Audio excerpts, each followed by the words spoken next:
Best indoor plant ആയിട്ട് നമ്മൾ തിരഞ്ഞെടുക്കുന്ന ഒരു പ്ലാന്റാണ് സി പ്ലാന്റ് അല്ലെങ്കിൽ സെറ്റ് പ്ലാന്റ് കേട്ടോ. അപ്പോൾ ഈ ഒരു പ്ലാന്റിൽ നമുക്ക് ബ്ലാക്ക് ഉണ്ട്, അതുപോലെ തന്നെ ഗ്രീൻ ഉണ്ട് കേട്ടോ.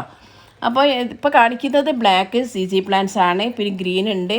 അപ്പോൾ എൻ്റെ ഒരു ഗ്രീൻ സി പ്ലാന്റ്സിന് എന്തോ രോഗം എന്തോന്ന് വന്നിട്ടത് ഇങ്ങനെ ചീത്തയായി പോകുന്നതെന്ന് കണ്ടപ്പോൾ ഞാൻ അതിൻ്റെ ഒരു ചികിത്സാ രീതി സി പ്ലാന്റ്സിൻ്റെ എന്തെങ്കിലും രോഗം വന്നാൽ ചികിത്സിക്കുന്ന രീതി എന്ന് പറഞ്ഞിട്ട് ഒരു വീഡിയോ ചെയ്തിരുന്നു. അതിൻ്റെ ലിങ്ക് ഞാൻ ഈ വീഡിയോയിൽ കൊടുക്കാം. അന്ന് ഞാൻ ഇതിൽ ഒരു സ്റ്റെമ്മ് നട്ടുവെച്ച് അതിൽ തന്നെ 4-5 ഇലകളും വെച്ചിരുന്നു. നമുക്ക് ലീഫ് വെച്ച് പ്രൊപ്പഗേറ്റ് ചെയ്യാൻ പറ്റുന്ന നല്ലൊരു പ്ലാന്റാണ് സി പ്ലാന്റ്സ് കേട്ടോ. നമുക്ക് വെള്ളത്തിലും ഇതിനെ വേര് പിടിപ്പിക്കാൻ പറ്റും കേട്ടോ.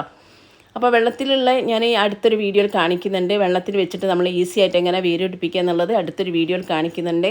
അപ്പോൾ ഞാനിത് വെച്ച് കൊടുത്തിട്ട് എനിക്ക് തോന്നുന്നു ഏകദേശം ഒരു മാസമൊക്കെ കഴിഞ്ഞിട്ടുണ്ടാകും. ഇടയ്ക്ക് ഞാൻ വീഡിയോയിലൊക്കെ ഉൾപ്പെടുത്താറുണ്ട്, പക്ഷേ ഞാനത് ഇതുവരെ ഞാനൊന്ന് പറിച്ചു നോക്കിയിട്ടില്ല. നമുക്ക് ഇന്നൊന്ന് അതിലെന്താ സംഭവിച്ചത്, അല്ലെങ്കിൽ വേര് വന്നിട്ടുണ്ടോ ഇല്ലയോ എന്ന് നമുക്ക് നോക്കട്ടോ. അപ്പോൾ ഞാൻ ആദ്യം ഒരു ഇല പൊക്കിയെടുക്കാൻ പോവുകയാണ്. കുറച്ചൊരു ഉറപ്പുണ്ട്, അപ്പോൾ വേര് വന്നിട്ടുണ്ടോ എന്നറിയില്ല. നമ്മൾ എടുക്കുമ്പോൾ ശ്രദ്ധിച്ചെടുക്കണം കേട്ടോ. അപ്പോൾ വേര് അഥവേ വേര് വന്നതാണെങ്കിൽ പൊട്ടിപ്പോയെങ്കിലോ.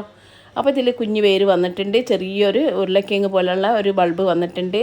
ഇതിൻ്റെ ഒരു പ്രത്യേകത എന്ന് പറയുന്നത് ഇതിൻ്റെ അടിവശത്ത് ഇങ്ങനെ കിഴങ്ങുണ്ടാവും, ഒരു ഉരുളക്കിഴങ്ങ് പോലുള്ളൊരു കിഴങ്ങുണ്ടാകും. അതിൽ വെള്ളം സ്റ്റോറേജ് ഉള്ള കഴിവ് ഇതിനുണ്ട്. അതുകൊണ്ട് തന്നെ നമ്മൾ ഒരുപാട് വെള്ളം ഇതിന് ഒഴിച്ച് കൊടുക്കണ്ട കേട്ടോ. ഒരുപാട് വെള്ളം ഒഴിച്ചിട്ടുണ്ടെങ്കിൽ ചീഞ്ഞു പോകും. ഒരുപാട് വെള്ളം ഒഴിച്ച് കൊടുക്കണ്ട.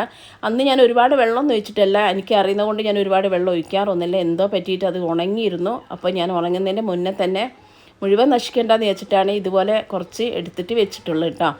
അപ്പോൾ നമുക്ക് ഇങ്ങനെ ഇപ്പോൾ ഒരു ഇല എടുത്ത് നോക്കിയപ്പം തന്നെ അതിൽ വേര് വന്നിട്ടുണ്ട്. അപ്പോൾ നമുക്ക് അടുത്ത ലീഫും കൂടി ഒന്ന് പൊക്കി നോക്കാം. ബ്ലാക്ക് സി പ്ലാന്റ്സിനും ഞാൻ ഇതുപോലെ ഇല അതായത് ലീഫ് വെച്ച് പ്രൊപ്പഗേറ്റ് ചെയ്തിരുന്നു. അത് ഞാൻ വീഡിയോയിലൊക്കെ കാണിച്ചതാണ്. അതിപ്പോൾ വെച്ചിട്ട് എനിക്ക് തോന്നുന്നൊരു 4-5 മാസമൊക്കെ ആയിട്ടുണ്ട്. ഞാൻ കാണിച്ചു തരട്ടെ, ഈ വീഡിയോയിലൊന്ന് കാണിച്ചു തരാം. ഞാനത് ഓൾറെഡി വേറെ വീഡിയോയിൽ ഞാൻ കാണിച്ചിട്ടുണ്ട്.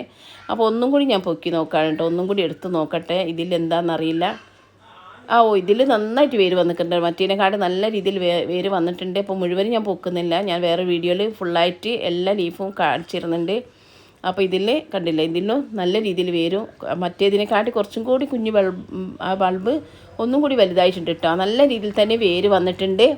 അപ്പോൾ ഇതിൽ ഞാനൊരു ബ്ലാക്ക് സി പ്ലാന്റ്സിൻ്റെ വെച്ചിരുന്നു. അത് കുറച്ചായിട്ടോ, എന്നെക്കൊണ്ട് തന്നെ നമുക്ക് അതിൽ എന്തായാലും എനിക്കറിയാം അതിൽ വേരുണ്ട് എന്നുള്ളത് അറിയാം. ഞാൻ ഇടയ്ക്കിടയ്ക്ക് നോക്കലാണ്. കണ്ടോ, അതിന് കണ്ടില്ല ഒരു ബൾബ് കണ്ടില്ലേ, നല്ല രീതിയിലുള്ള ബൾബിന് കുറച്ച് നല്ല വലിപ്പമൊക്കെ വെച്ചിട്ടുണ്ട്. ഇനി നമുക്കത് ശരിക്കും മാറ്റി നടാൻ പറ്റുന്ന